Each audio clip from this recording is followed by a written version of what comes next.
Mine Oyası ve El İşleri YouTube kanalıma hepiniz hoş geldiniz. Bugün sizlere yine 2 şiş lif modeliyle geldim. Lif ipi ve 2 numara şişle çalışacağım ben yine. Siz daha farklı şiş ve iplerle çalışarak modelimizi bebek battaniyelerine çevirebilirsiniz. Modelin yapımına geçmeden önce kanalıma abone değilseniz abone olup bildirim tuşunu aktif hale getirirseniz yayınlayacağım videolardan haberdar olursunuz. Ve tabi videoların devamı için yorum ve beğeni yaparak destekleyebilirsiniz. Benim bu lifi yapıp anlatıp ve aynı anda videosunu çekmem 7 gün gibi bir süremi alıyor arkadaşlar. Destek verirseniz daha farklı videolarda yine birlikte oluruz. Abone olmak tamamen ücretsizdir. Beni izlediğiniz için hepinize teşekkür ederim. Şimdi bu güzel lifin yapımına geçelim. Videoya geçmeden önce arkadaşlar, bu modellerin şu kısmı belirtmek istedim. Yaparken kafanız karışmasın. Fare dişi örneğimizin kurulumundan sonra bu üçgen modelimizi kurduğumuz sıraya, tekrar bu fare dişini kurduğumuz sıraya ve son üçgen modelimizi kurduğumuz sıraların başlangıç kısmına dikkat edin arkadaşlar. O kısımları özellikle izlemenizi öneririm, kafanızın karışmaması için. Modelimiz oldukça basitti. Hepinize kolay gelsin.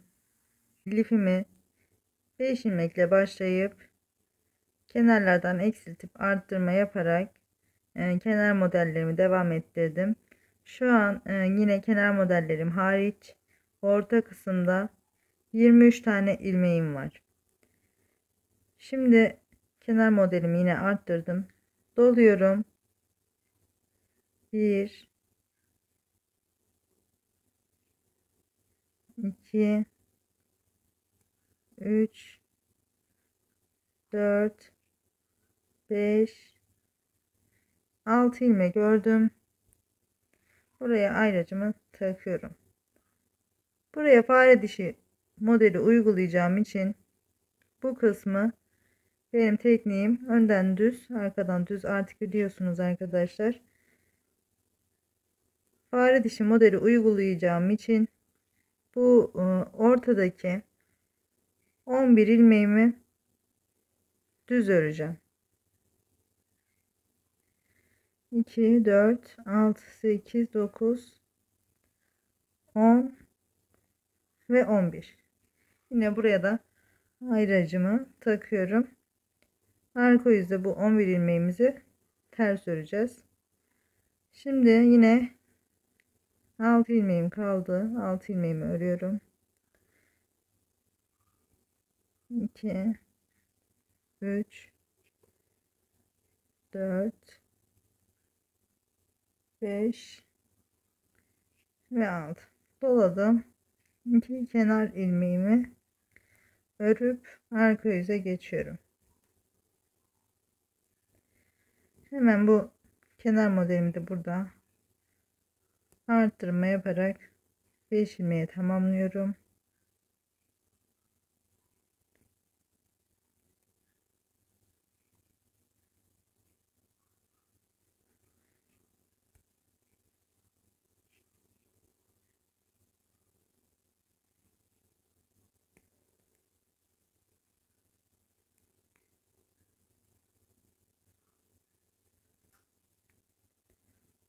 Doladığım ilmekten itibaren ayracımın olduğu kısma kadar haroşa örüyorum. Bu ortadaki 11 ilmeğimi, bakın ayracıma geldim. Bu aradaki ilmeklerimi ters örüyorum.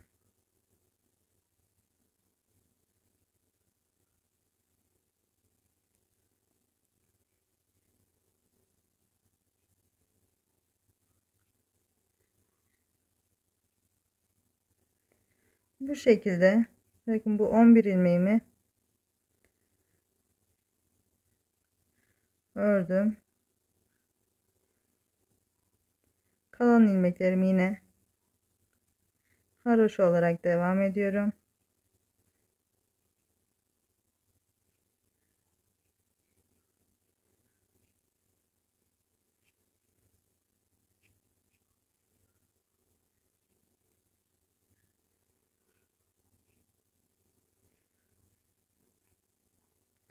Tekrar ön yüze geçtim.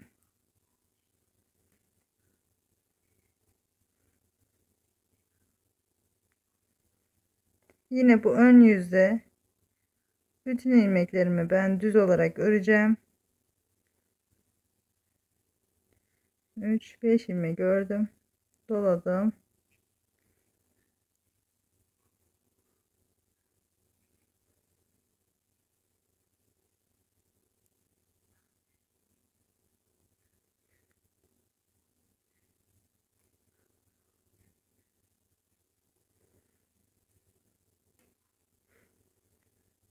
Yine bunları, bu 11 ilmeğimi, aradaki 11 ilmeğimi düz örüyorum.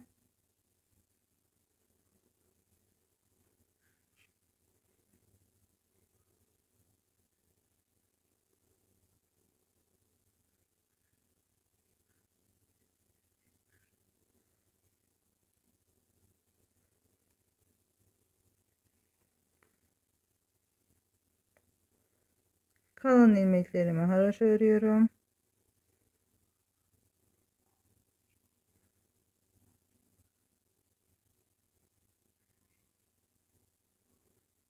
Üç, beş ilmeğim kalınca dolayıp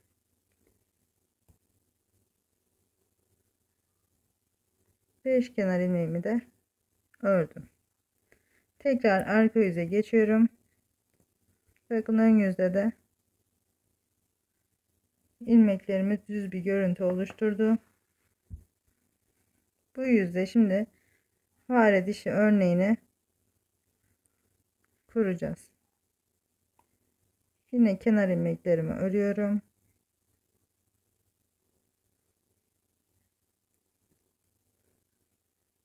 Doladığım ilmek 1 2 3 4 5 6 7 8 ilmeğimiz oluşmuş toplamda. Arttırdığımız için bu 11 ilmeğin dışında her iki kenarda, kenar modelimiz hariç, şu kısım 8 tane ilmeğimiz var arkadaşlar. Şimdi burada yine düzle başlayıp düzle bitirdiğimiz fare dişi örneğini kurmaya başlıyoruz arkadaşlar. Bakın alttaki ilmeğe, şu alttan biraz bakın şuradan, şu ilmeğimin şu alt kısmından şuradan ipimi alarak bakın düz şekilde örüyorum. Sıradaki ilmeğimi ters örüyorum. Bir diğerini alttaki ilmeğe batarak düz şekilde örüp sıradakine yine ters olarak örüyorum. Bu şekilde alttaki ilmeğe batarak düz örüyorum. Sıradaki yine ters. Alttaki ilmeğe batıp ters. Pardon, alttaki ilmeğe batıp düz. Sıradaki yine ters. Bu şekilde bakın son ilmeğimizden önceki ilmeğimizi ters ördük. Ayracımdan önceki son ilmeğimi de yine alttaki ilmeği batarak düz ördüm. Ayracımı diğer şişime aldım. Kalan ilmeklerimi haroşa olarak devam ediyorum. Tekrar ön yüze geçeceğiz. Yine önden bu 11 ilmeğimizi kenardan yine artırmalara devam edip ayraçlarımın arasındaki 11 ilmeği önden düz öreceğim. Tekrar arka yüze gelip arka yüzden ters öreceğim. Tekrar önden düz örüp ikinci arka yüze yine fare dişi örneğimi kuracağım. Modelimi birkaç sıra ilerleteceğim arkadaşlar. Döndüğümde toplam sayıyla birlikte modelin devamını göstereceğim. Lifimi biraz ilerlettim. Yine biraz modeli geçmiştim. Yine söke boza. Şu an 2, 4, 6, 7 tane fare dişi örneği kurdum. Toplam ilmeğimde 53 tane. 21 tane burada, 21 tane sağda. Bu fare dişi örneğimin ilmekleri de 11 tane. Toplamda kenar ilmeklerim hariç 53 tane ilmeğim var. Şimdi burada doluyorum. 1 2 3, 4, 5, 6, 7, 8, 2 ilmeği birlikte örerek kestim. 9 doladım, bir ördüm, doladım, tekrar 2 ilmeği birlikte keserek ördüm. Kestiğim ilmek 1, 2, 3, 4, 5, 6, 7, 8 ve 9. Bu fare dişi örneğimin 11 ilmeğini de örüyorum. 1, 2, 3, 4, 5, 6, 7, 8, 9, 10 ve 11. Yine burada da başta bu sıranın başında yapmış olduğumuz gibi 1, 2, 3, 4, 5, 6, 7, 8 ve 2 ilmeği birlikte örerek kesiyorum. 9 doladım, bir ördüm, doladım, tekrar 2 ilmeği birlikte keserek ördüm. Kestiğim ilmek 1, 2, 3, 4, 5, 6, 7, 8 ve 9. Doladım. 2 kenar ilmeğimi örüyorum. Arka yüzeye kenar ilmeklerimi arttırdım. Doladığım ilmeği örüyorum. 2, 3, 4, 5, 6, 7, 8, 9, 10 ilmek oldu. Doladığım ilmekten dolayı doladığım ilmeğe tekrar geldim. Bu orta kısımda açmış olduğumuz ajura geldim. Ajurumu ördüm. Bu iki doladığımız ilmeğin arasındaki bir ilmeği arka yüzden ters örüyorum. Tekrar doladığım ilmeği ördüm. Fare dişi örneğimin olduğu kısma kadar haroşa olarak örüyorum.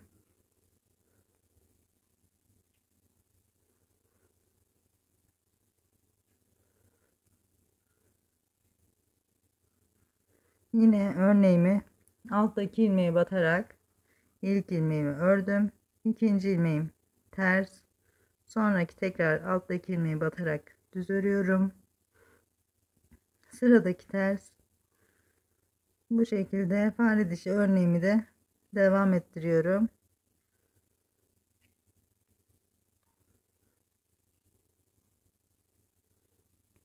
Son ilmeğim yine alttaki ilmeği batarak düz ördüm. Yine buradaki 9 ilmeğimi örüyorum doladığım ilmeğe kadar.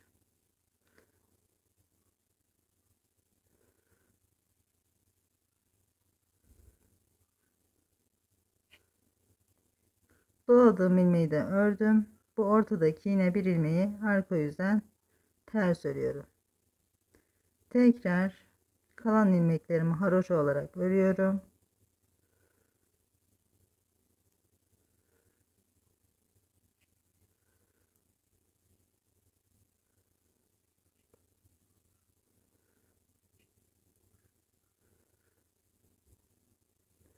Kenar modelimin 5 ilmeğini örüyorum.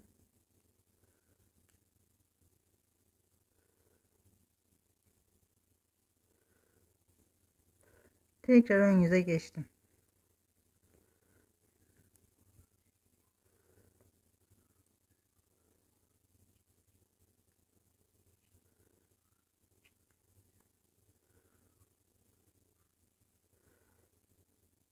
Beş kenar ilmeğimi ördükten sonra doluyorum. Yine 1, 2, 3, 4, 5, 6, 7, 8 ve yine bu iki ilmeği birlikte örerek kesiyorum. 9.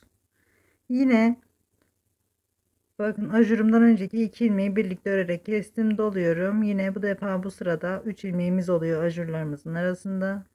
3 ilmeğimi de ördüm, doladım ve tekrar bu iki ilmeği birlikte örerek kestim. Ve bu sırada bu aradaki ilmeklerimiz 8'e düşüyor. 2, 3, 4, 5, 6, 7 ve 8. Doladığım ilmekten sonra 8 ilmek ördüm. Şimdi yine bu fare dişi örneğimin 11 ilmeğini örüyorum.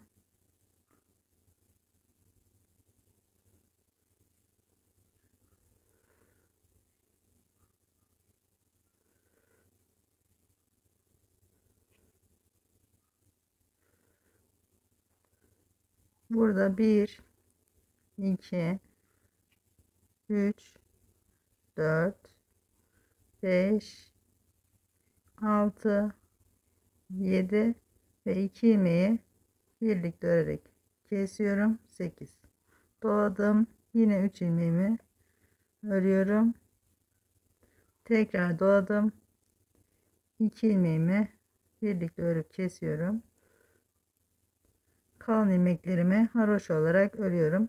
Yine bu şekilde modelimiz devam edecek arkadaşlar. Birkaç sıra modelimi ilerleteceğim. Arka yüze bu ajurlarımın arasındaki bir ilmeği yine sürekli ters örerek devam ettireceğim. Fare dişi örneğimizi yine ikinci arka yüzde kuruyoruz.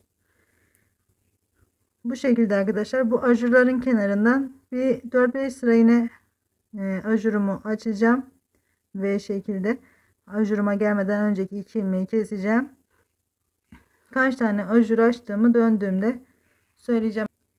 Evet, bakın ben bu ajurlarımı 1 2 3 4 5 tane oluncaya kadar aynı şekilde devam ettirdim. Şimdi ön yüzdeyim. Kenar 5 ilmeğimden sonra doladım. 2 4 5 ilmek ördüm. 6 7 8 9 10 11. Bakın artık ajur açmıyorum. Bu sırayı düz olarak örüyorum. Hiçbir işlem yok. Haroşa olarak devam ediyorum.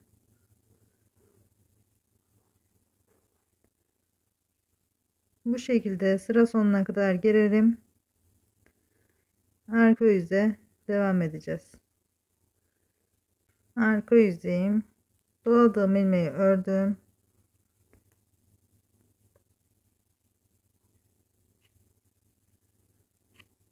Yine bu arka ön yüzde yapmış olduğumuz ve üçgenimizin üstüne gelinceye kadar örüyorum. Bakın bizim bu 5 tane ajurumuzun üstündeki şu orta ilmekten önceki 2 4 6 ilmeğimizi örüyoruz. Şimdi bizim bu V ajurumuz toplamda 11 ilmekten oluşuyor. Bakın bir öncesine ajurumun bir öncesini ters başlayarak bu 13 ilmeği, normalde 11 ilmek ama biz bir tane geriden ters örüyoruz. 13 tane ilmeğimizi ters örüyoruz. Şöyle bakın, doladığım ilmekle birlikte 5 kenar ilmekten sonrasını sayıyorum. 2 4 6 8 10 ilmek ördüm. 10 ilmekten sonra 13 ilmek ters örüyorum. Ortadaki ilmeğimi ördüm. Şimdi yine 6 ilmek daha ters öreceğim. Bakın ajurumun üstündeki ilmeğimi ördükten sonra şu diğer kalan bir ilmeği de ters örüyorum. Yine 1 2, 3, 4 tane haroşamız var. İlmeğimi, pardon, ayracımı aldım. Bu fare dişi örneğimin 11 ilmeğini de ters örüyorum.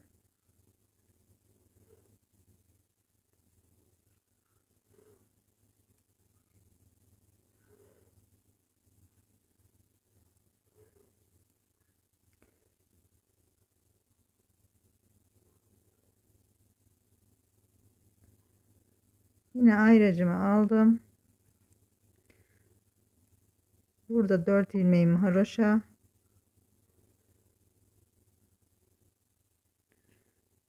4 ilmekten sonra kalan 13 ilmeği 1 ters öreceğim. 2, 3, 4, 5, 6, 7, 8, 9, 10, 11, 12 ve 13. 13 ilmeğimi ters ördüm. Kalan ilmeklerimi haroşa olarak devam ediyorum.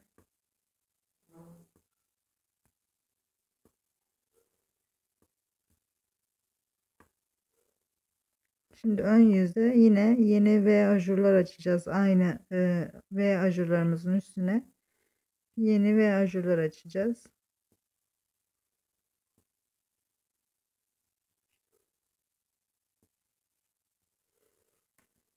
Ön yüze geçtim.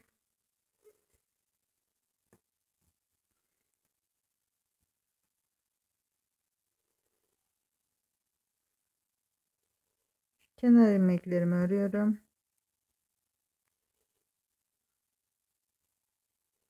Doladım. 1, 2, 3, 4, 5, 6, 7, 8, 9, 10, 11, 12, 13, 14. Bakın bu ortadaki düz ilmeğimiz, bu altta yapmış olduğumuz arka yüzden ters ördüğümüz orta kısımdaki bir ilmek, bir ilmekten önceki iki ilmeği yine birlikte keserek örüyorum. Yine bu V ajurumuzun aynı kısmından, yani aynı hizadan devam edecek. Bu ortadaki düz ilmek ipin sonuna kadar aynı yerde kalacak. Dediğim gibi bu orta ilmekten önceki iki ilmeği birlikte keserek ördüm. Doluyorum. Bu ortadaki ilmeğimi ördüm. Tekrar doladım. Yine iki ilmeği birlikte keserek ördüm. Daha sonra yine burada 9 ilmeğimiz vardı. Kestiğim ilmekle birlikte 2, 3, 4, 5, 6, 7, 8 ve 9. Yine ayracımı aldım. Fare dişi örneğimin 11 ilmeğini düz örüyorum.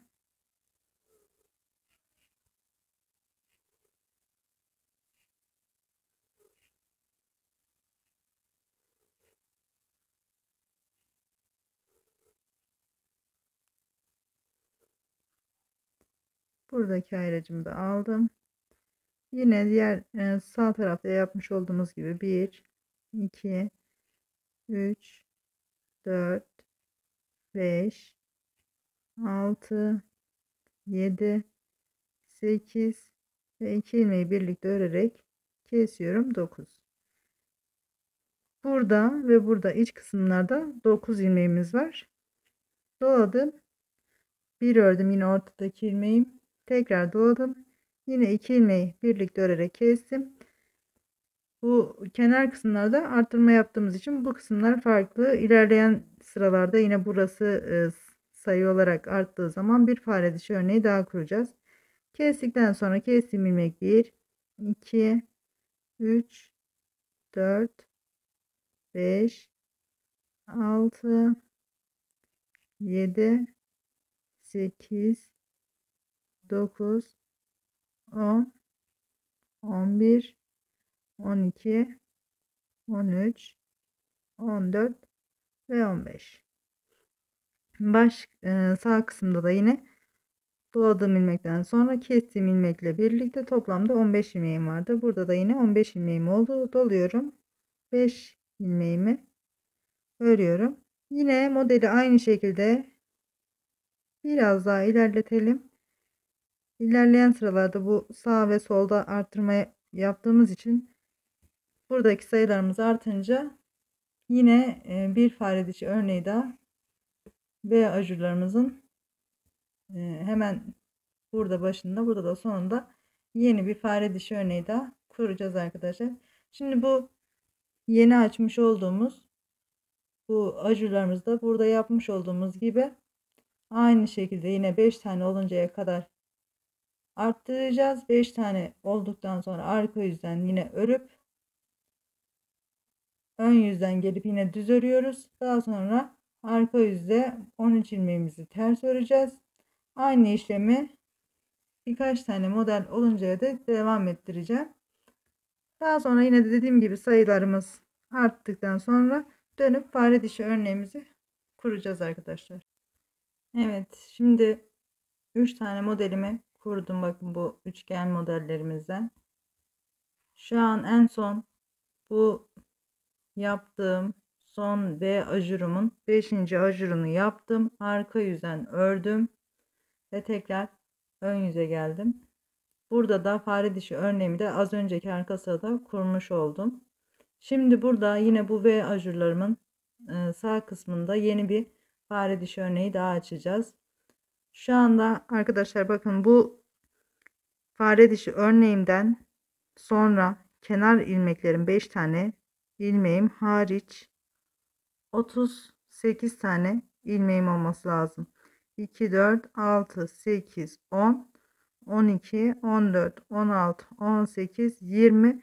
Bu 21 ilmek benim bu modelimin ilmeği arkadaşlar. 5 tane ilmek solunda, 5 tane ilmek sağında kalacak. Fare dişi ile arasında. Toplamda 21 ilmek bizim bu modelimizin ilmeği. Burada 11 ilmekte yeni kuracağımız fare dişinin ilmeği olması gerekiyor. Şöyle 2, 4, 6, 8, 10, 11 ilmekte fare dişinin ilmeği. Yine 2, 4, 6 ilmekte şuradaki mesafemiz ilk başlarken fare dişi örneğimizi 6 ilmek sağında 6 ilmek de solunda kalmıştı. Yine aynı mantıkla ilerliyoruz. 5 tane de kenar ilmeğim var. Yine aynı şekilde sol tarafta da aynı sayılarla ilerliyoruz. Sayılarını oturtmaya çalışıyorum arkadaşlar. Yine bir söküp bir bozup devam ediyorum. Yine kenar ilmeklerimi örüyorum. Sizler daha iyi anlayın diye sayılarda net bir şey yapmaya çalıştığım için sürekli söküp tekrar yapıyorum. 5 ilmeğimi ördüm, doluyorum. 6 ilmek örüyorum. 2, 3, 4, 5 ve 6. 6 ilmeğimi ördüm. Yine buraya şu ayraçlarımdan takıyorum. 11 ilmek örüyorum. Fare dişi örneğimin 11 ilmeğini ayırıyorum.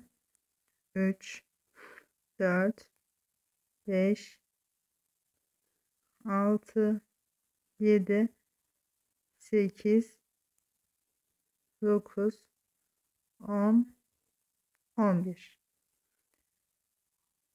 Yine ayracımı takıyorum.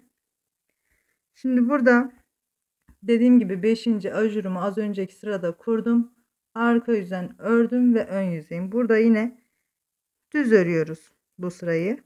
Şimdi arka sıraya geçtiğimiz zaman 13 ilmeğimizi yine ters öreceğiz. Bu modeli bitirmiş olacağız. Bir dahaki sırada ön yüzde yeni V ajurumuza kuracağız. Tekrar aynı yerden. Bu kısımda fare dişi örneğimden sonra yine 21 ilmek oluyor.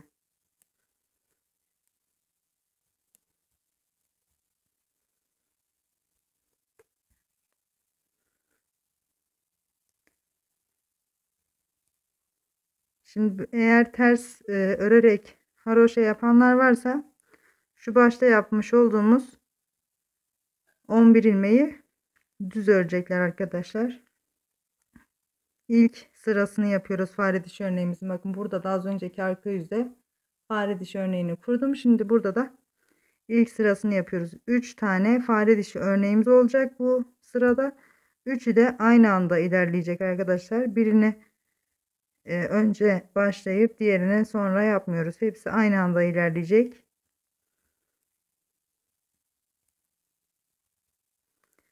Burada da yine 11 ilmeğimi örüyorum.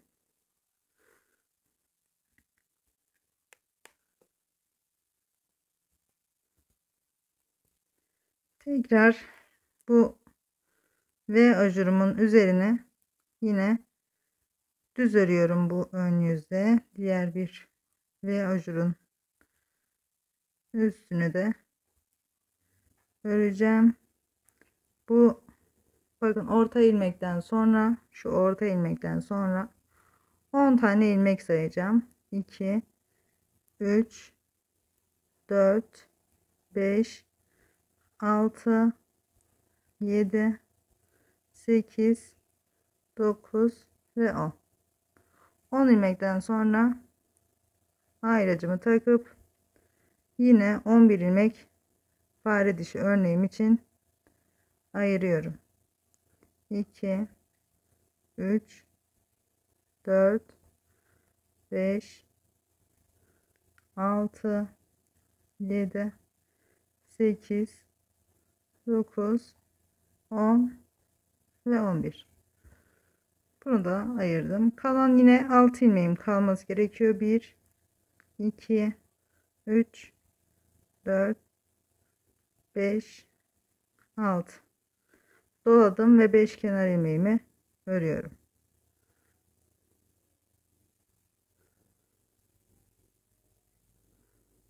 Yine burada da arkadaşlar arka yüzde bu 11 ilmeğimi ters örüyorum. Burada yine 13 ilmeğimi ters örüyorum. Buradaki fare dişimin 11 ilmeğini ters örüp bu V ajurumun 13 ilmeğini ters örüyorum ve yine buradaki fare dişi örneğimin 11 ilmeğini ters örüyorum.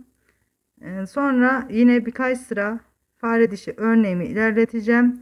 Fare dişi örneğim ilerledikten sonra bu sağ tarafta yine sağ ve sol kısımlarda yine fare dişi örneğinden sonra bu V ajurumu kurup aynı şekilde devam ettireceğim.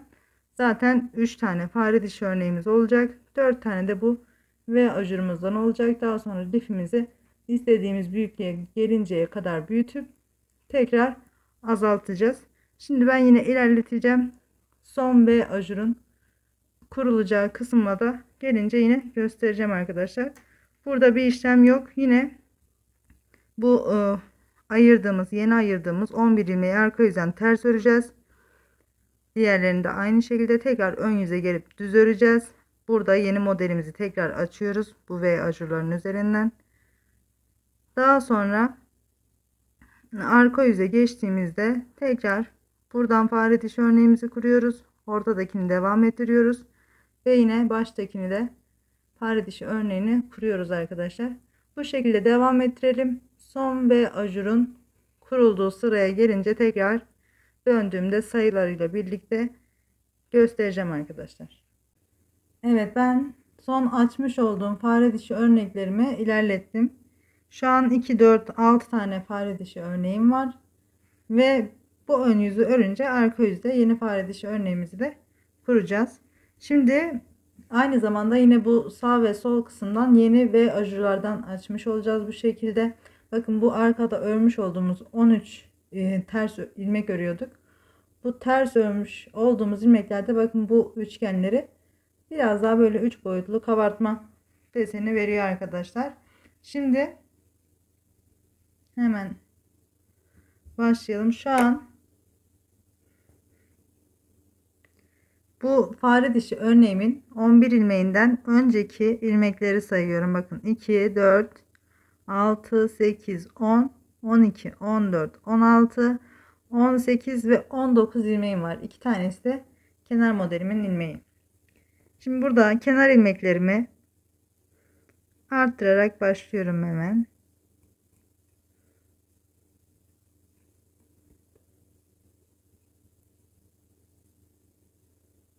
Örüyorum.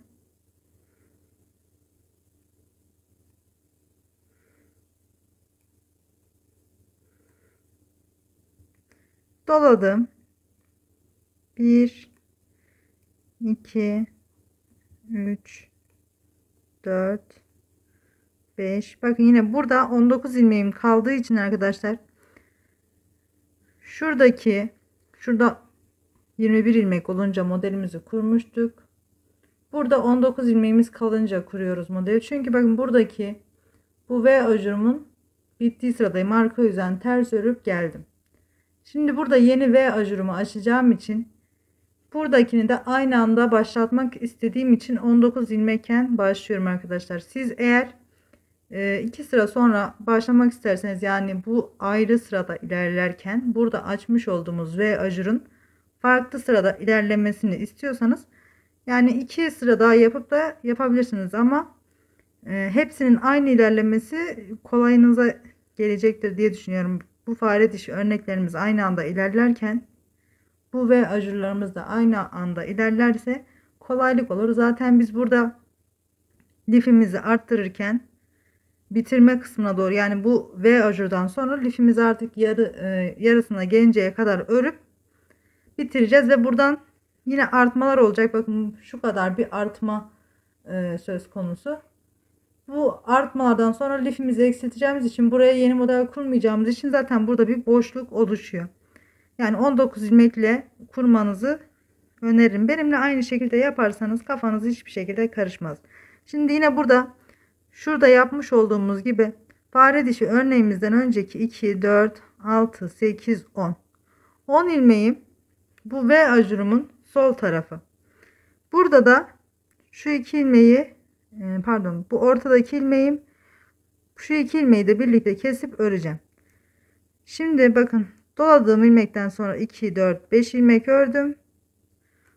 6. ilmeğimi de örüyorum. 2 ilmeği birlikte keserek ördüm. Doladım. Bir ördüm. Doladım.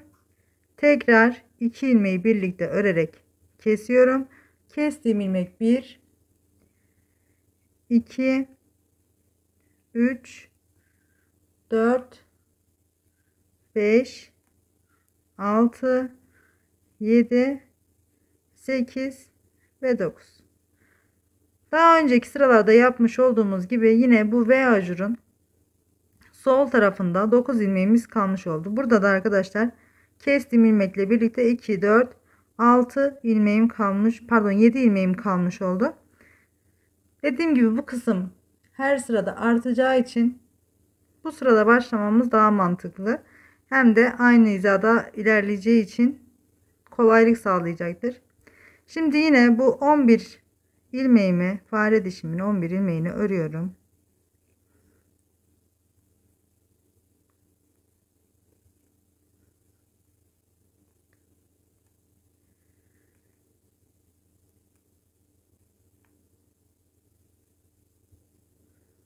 Farklı sayılarla da denedim ama arkadaşlar yine mantıklı gelen bu şekilde oldu. Siz de benimle aynı şekilde yaparsanız modelinizde karışıklık çıkmaz. Yani siz o konuda biraz daha direkt hazır sayılarla yapacağınız için sıkıntı yaşamazsınız. Yine burada ayracımdan sonra 3 5 6 7 8 2 ilmeği birlikte örerek kesiyorum. 9. Doladım. Bir ördüm. Doladım. Yine 2 ilmeği birlikte keserek ördüm. Kestiğim ilmek 1 2 3 4 5 6 7 8 ve yine 9 ilmeğim oldu. Tekrar 11 ilmeğimi örüyorum.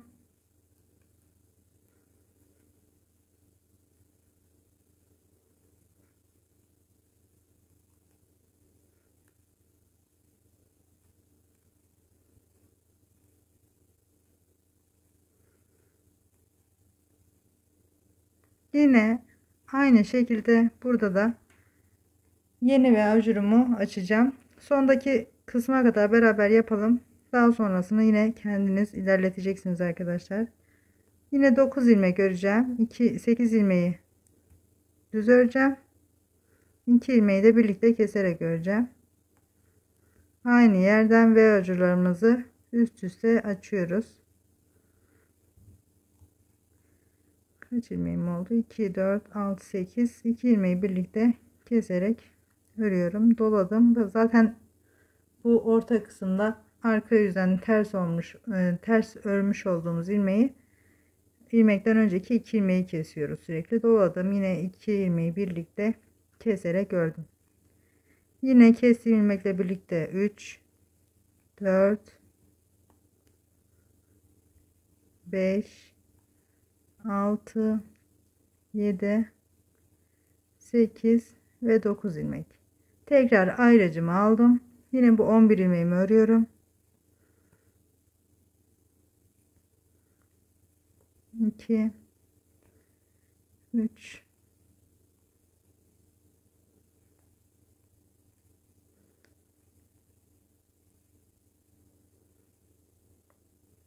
evet, ayracıma geldim.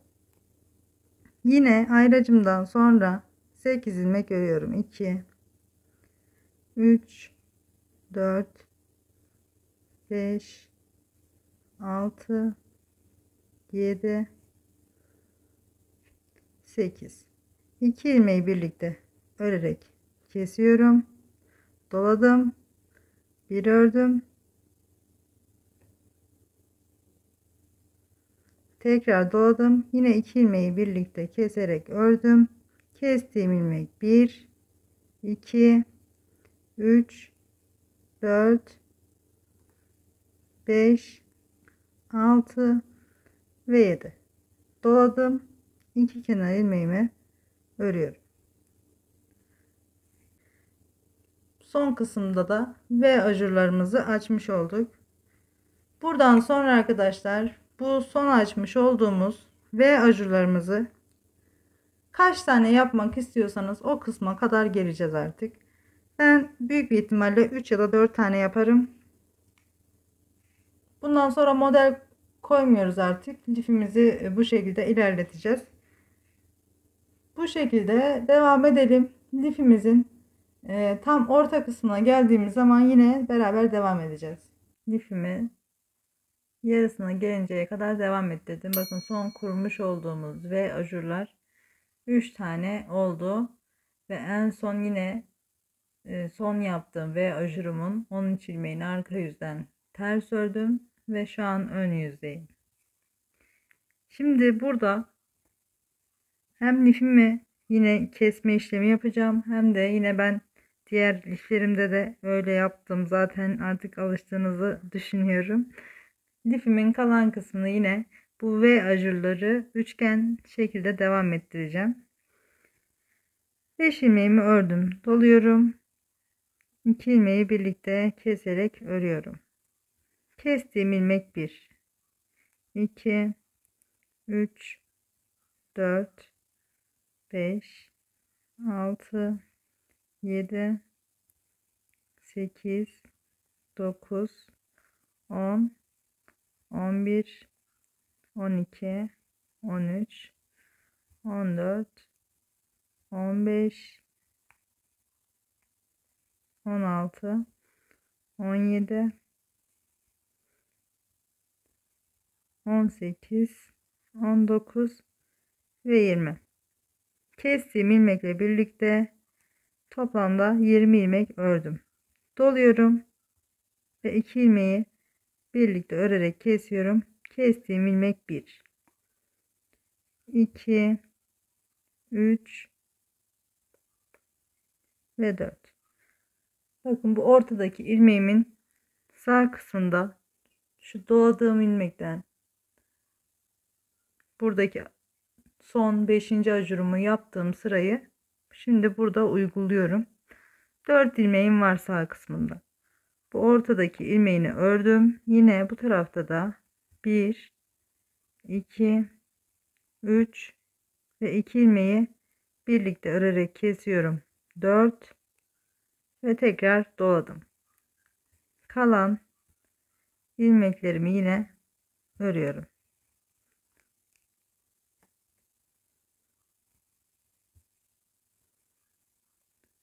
Yine bu fare dişimin 11 ilmeğini örüyorum.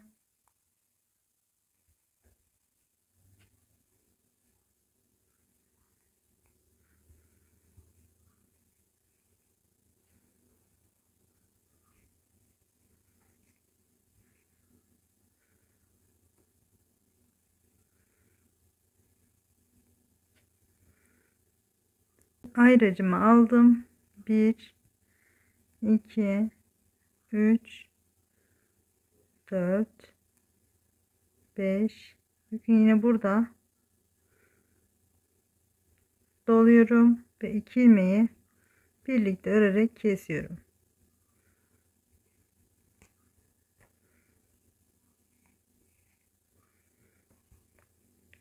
Daha sonra kestiğim ilmek 1 2 3 4 ilmek kestiğim ilmekle birlikte yine bu ortadaki ilmeğimin sağında oluştu.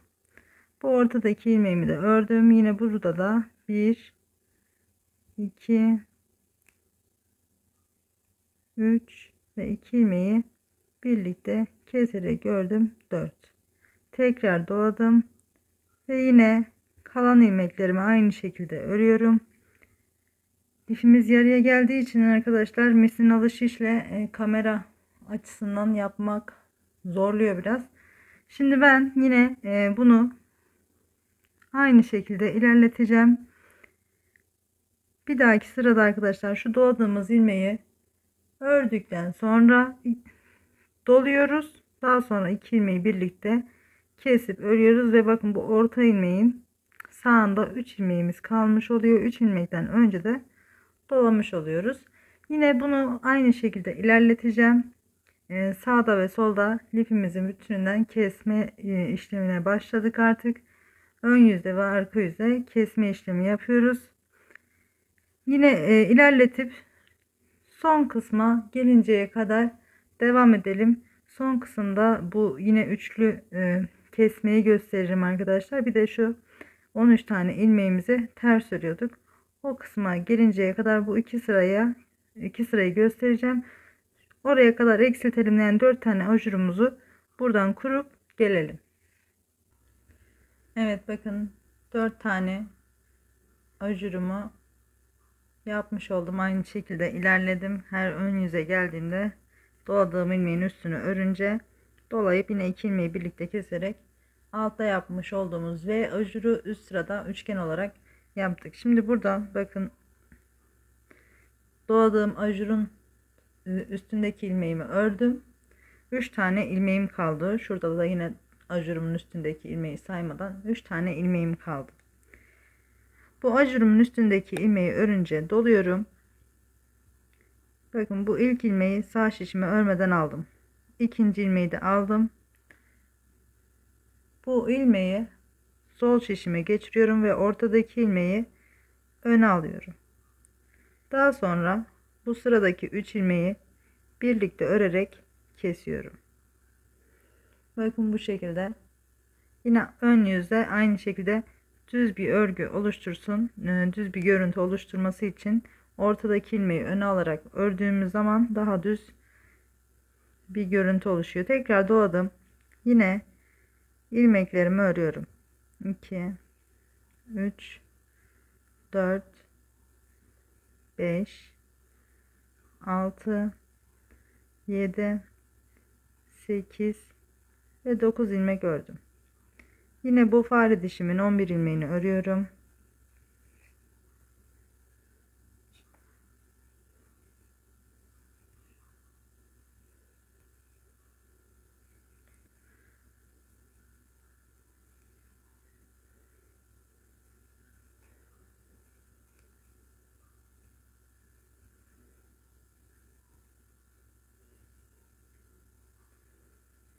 Tekrar yine bu üçgenimin son yapmış olduğum sıradaki ajurumun üstünü öreceğim. Yine bakın 1, 2, 3, 4, 5, 6, 7, 8 ve 9. Bakın yine ajurumun üstünü ördüm. Doluyorum. Yine bu ilmeği sol şişime aldım. Şu orta kısımda düz örmüş olduğumuz ilmeği de sağ şişime aldım ve ilk almış olduğum ilmeği sol şişime aldım ve ortadaki ilmeği sol şişime, yani en önüne geçiriyorum. Daha sonra bu sıradaki 3 ilmeği birlikte kesip tekrar dolayıp yine fare dişi örneğime kadar 9 ilmeğim var. Bu 9 ilmeği de örüyorum. Şimdi bu sırayı sona gelinceye kadar devam edelim. Yine arka yüzde bütün ilmeklerimizi haroşa olarak örüyoruz. Bu ortadaki bir ilmeği arka yüzden ters örüp tekrar ön yüzde göstereceğim arkadaşlar. Bakın şu an 5 tane ajurumu açmış oldum bu üçgen örneğimizin. Şimdi burada alt sırada yaptığımızın aynısını tekrar edeceğiz. 5 tane ajurumuz olunca ne yapıyorduk? Ön yüzden düz örüyorduk. Daha sonra arka yüzden 13 ilmek ters örüyorduk. Yine burada da bu modelimizi ilerletirken yine kenar ilmeklerimi öreyim hemen.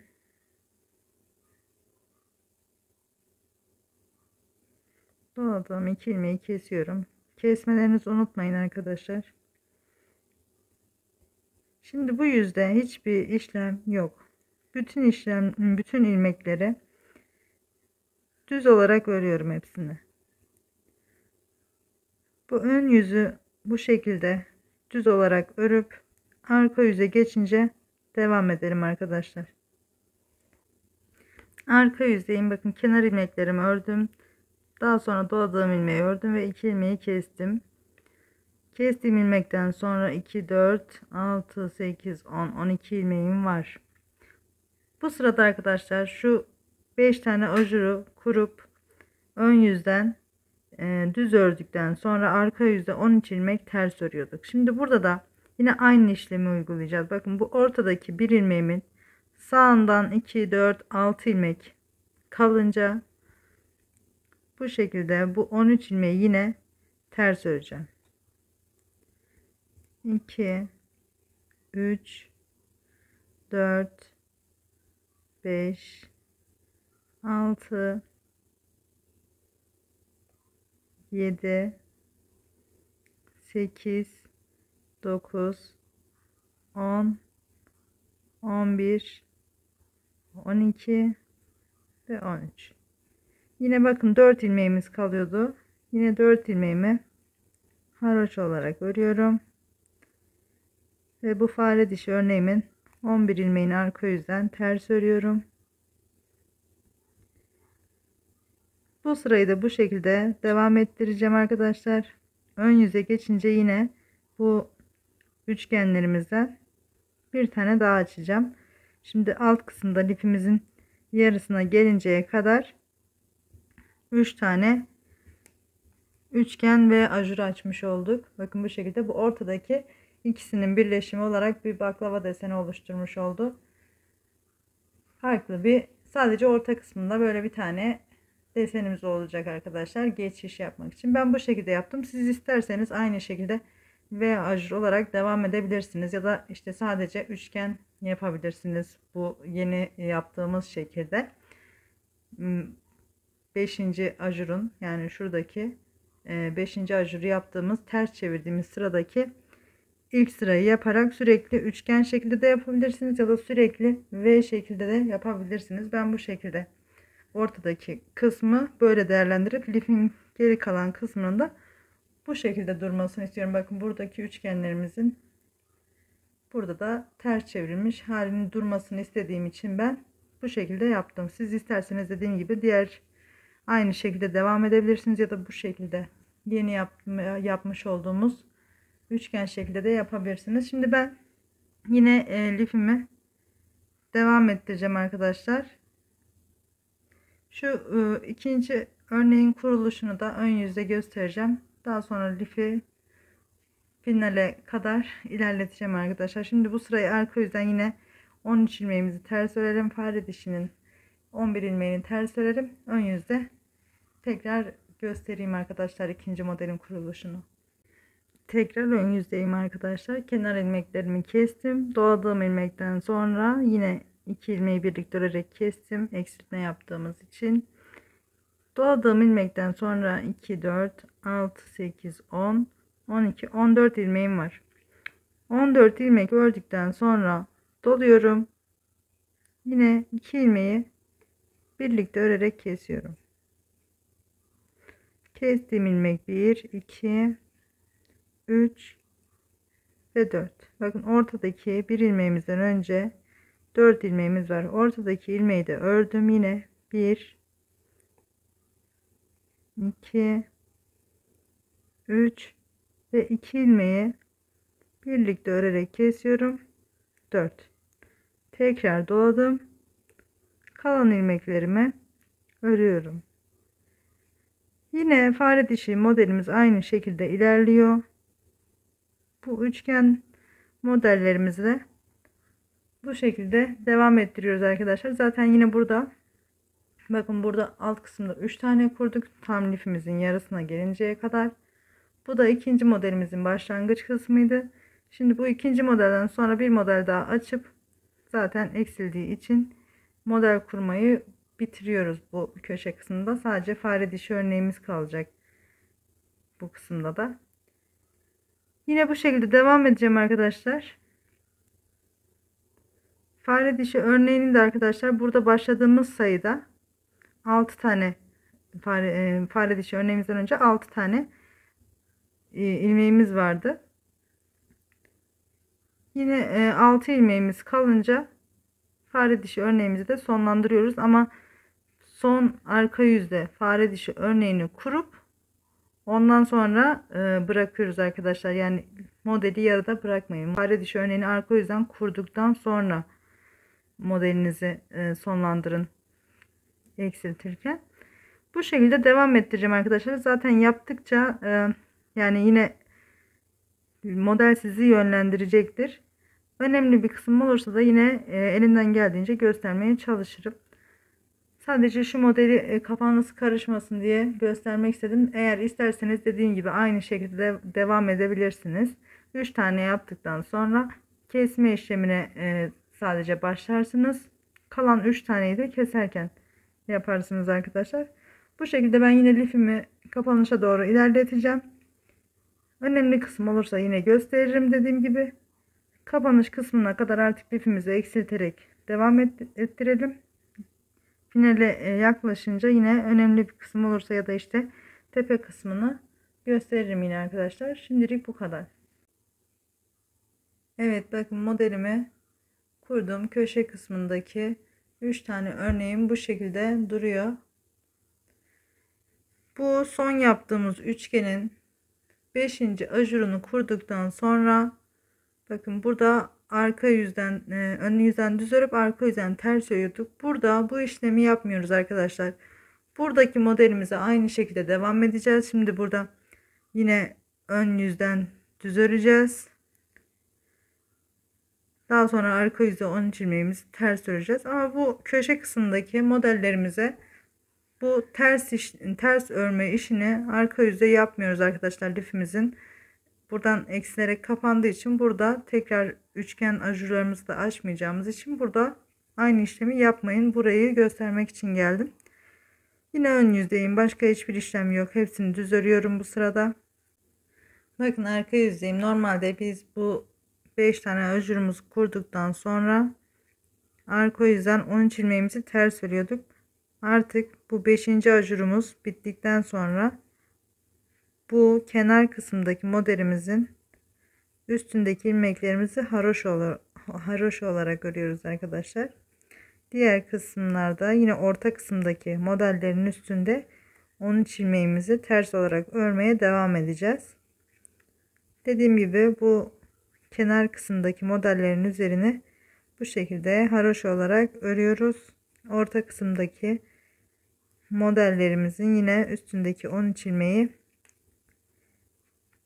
ters örerek devam edeceğiz. Şimdi bu fare dişimin 11 ilmeğini ters olarak örüyorum.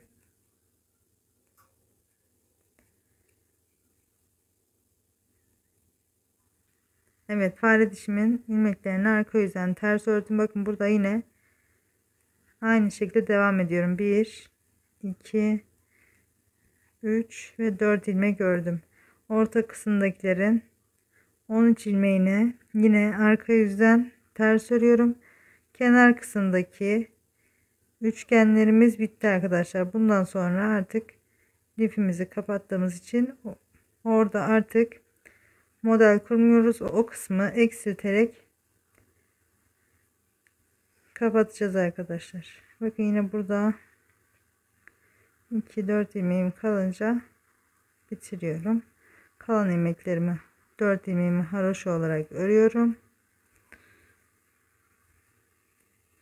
Yine fare dişi örneğimi kuracağım. Dediğim gibi bakın, bu orta kısımdaki iki modelimin 13 ilmeğini arka yüzden ters örüyorum.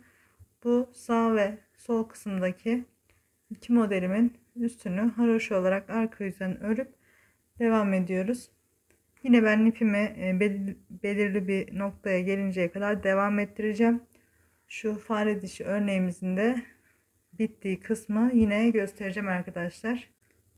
Evet, ben modelimi ilerlettim. Bakın, eksilterek bu son üçgen örneğimizden sonra eksilterek devam ettim.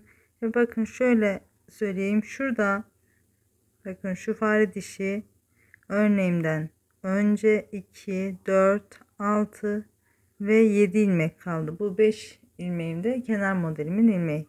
7 ilmeğim kaldığı zaman zaten bu fare dişi örneğimi bakın arka yüzden kurup ön yüze geçtim şu an bu sırada.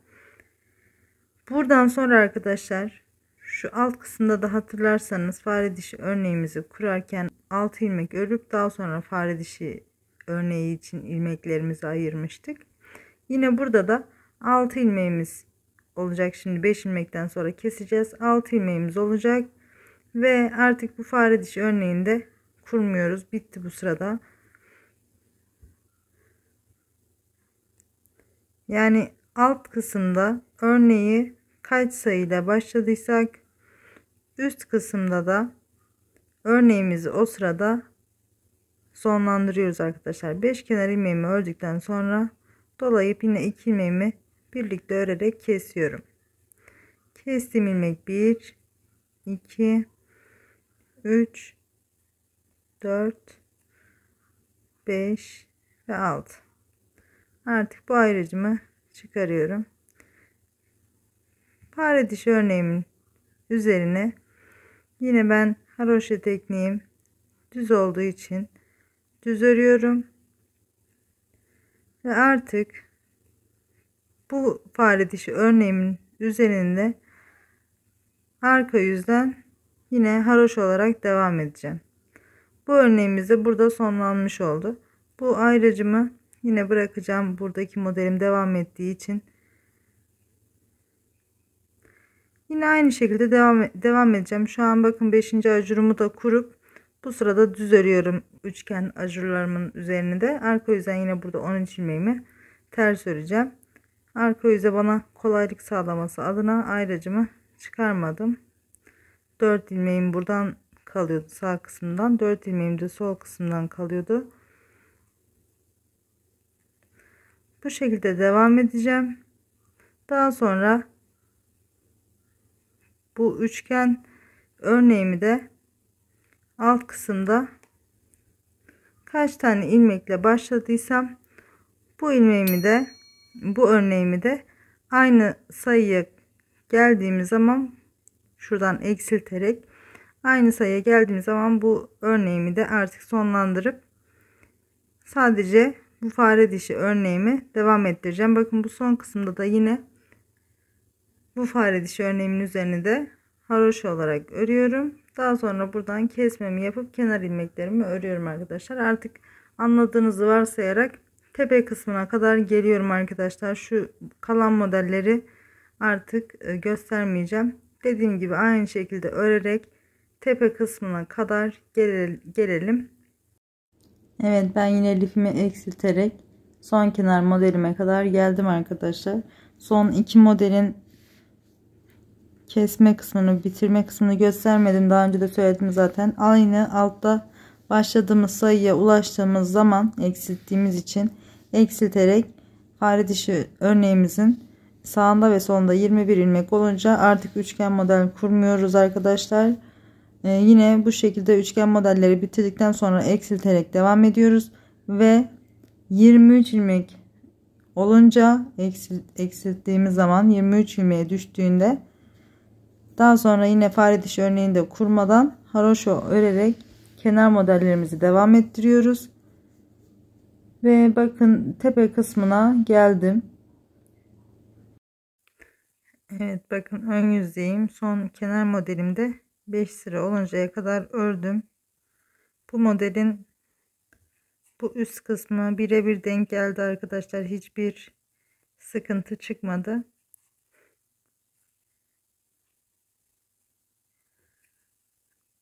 Beş ilmeği de kesiyorum.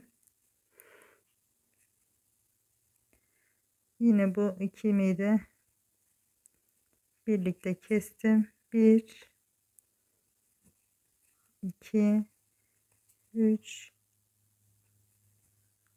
4 ve 5 ilmek dolama yapmadan bu kenar 5 ilmeğimi de örüyorum.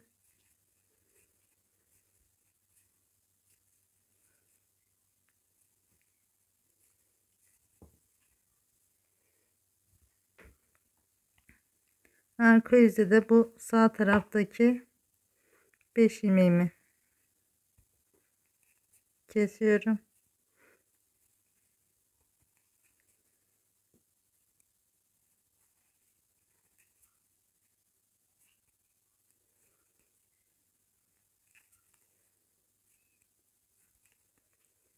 Bakın 4 ilmeğim var. 5. ilmeğini de kestim bu modelimin. Şimdi bu 5 ilmeği de ön ve arka yüzden haroşa olarak örüp lifimi sonlandırıyorum.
Evet, lifimiz bu şekildeydi arkadaşlar.